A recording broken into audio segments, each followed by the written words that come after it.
What's going on, guys? Destin the RV Guide here. Today we are checking out a 2018 Keystone Impact 361. I realized I hadn't done any fifth wheel toy hauler walkthroughs and actually got requested for this one, so I figured it would be a good place to start.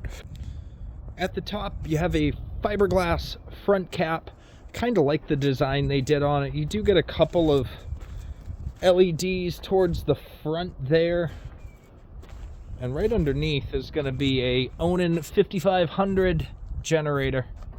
It comes standard on most toy haulers, but I see them optioned, so keep an eye out while you look around. Make sure it actually does come with one. And you got two 30-pound LP bottles underneath your nose as well.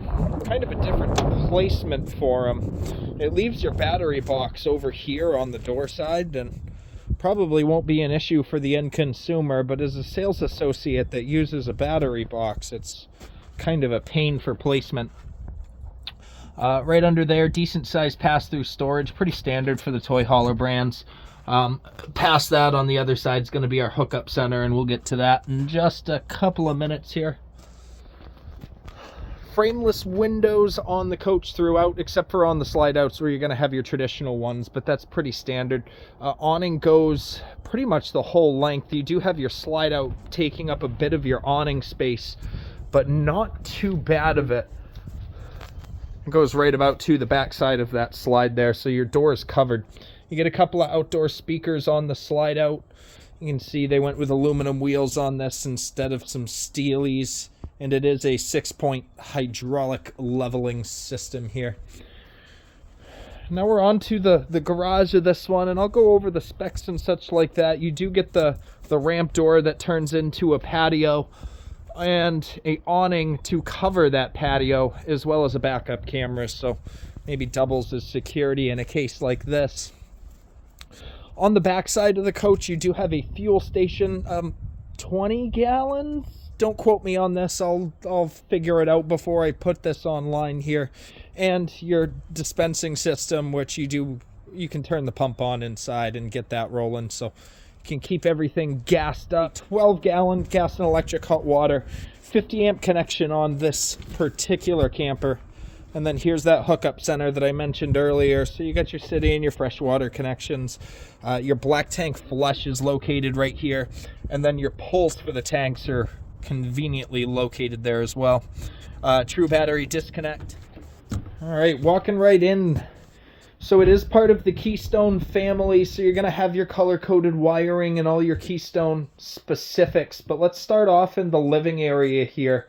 So a little bit older model, so we're still seeing that 8 cubic foot gas and electric combo fridge, which really could be helpful for some people. Now, there is a generator pre-equipped, so you always will have true 110 power, as long as you can fuel that generator.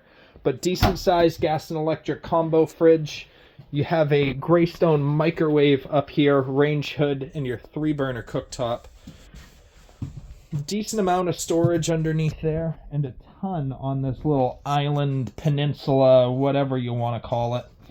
Solid surface countertops, so that's kind of nice to see. And then a huge 2-bay true metal sink. They did put in a residential faucet, so you do get a sprayer. And a little bit of storage next to the island here. A little bit tall, so you'll need a step stool to get all the way up there. I'm 6 foot tall and I ain't reaching that, but that's the fifth wheel life for you.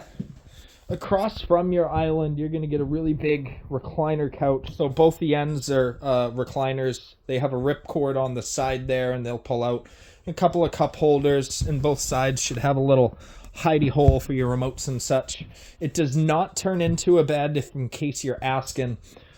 But we do have the slide out surrounded in windows here.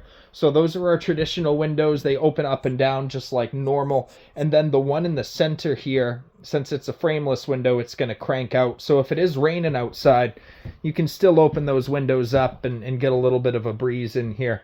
Get some fresh air. Got a pantry as we're headed towards the back of the garage here. Not much space, but you got your couple stools here. And then up top, maybe some dry goods storage. A little single size bunk up here. You do get a vent up there, so you get a little bit of a breeze So plenty of sleeping in this one. And that brings us back to the garage. So 10-foot garage. Depending on what you're putting in this thing, it may fit. You know, golf cart, ATV, something like that. You should be plenty good for. Plenty of tie downs in the back of the rig here, and they did include a nice rail system, which looks like it came aftermarket. You do have a TV area to mount the TV. A little bit of storage up above. And again, you'll need a little jump to get up there, but you do have accessible storage, and then our controls for the lights back here, as well as your rear awning and your drop-down bed controls. And speaking of drop-down beds, there we go.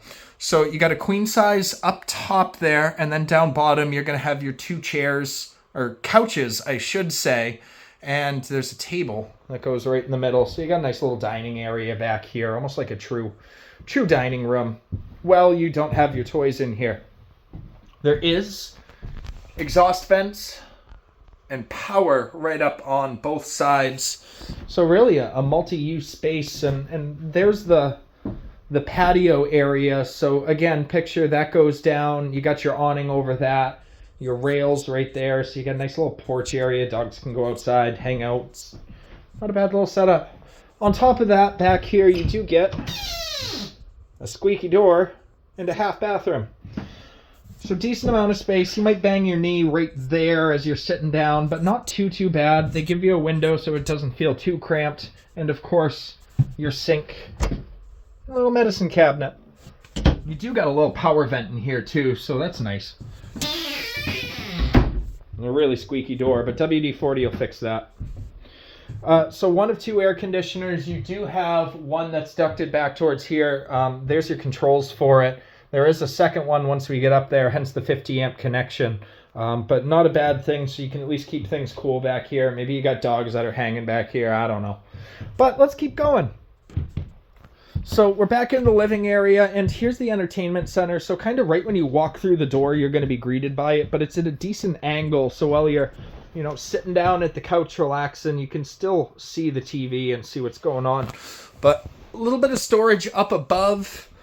They do have the TV already installed for you, and then your head unit for your indoor and outdoor speaker controls. You can put a DVD in there if you want to play it on the TV. You got some slide-out controls right next to that, and then you have your generator start, and this is also the pump for your gas pump out back.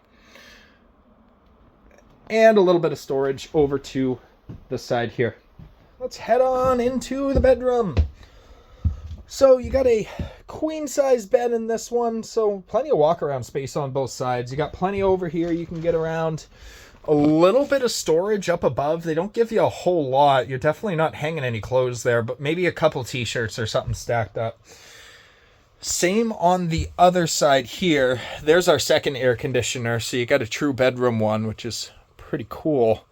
You got a couple windows, one on both sides. That one's a fire exit, so it will open up. They don't give you storage under the bed, but they do have a handy-dandy pull-out drawer there. And then you do have a slide-out wardrobe, too. So decent amount of hanging space. That goes all the way through. And then 2 more drawers underneath there. And yeah, that's the tour of the Impact here. If I missed anything, definitely let me know.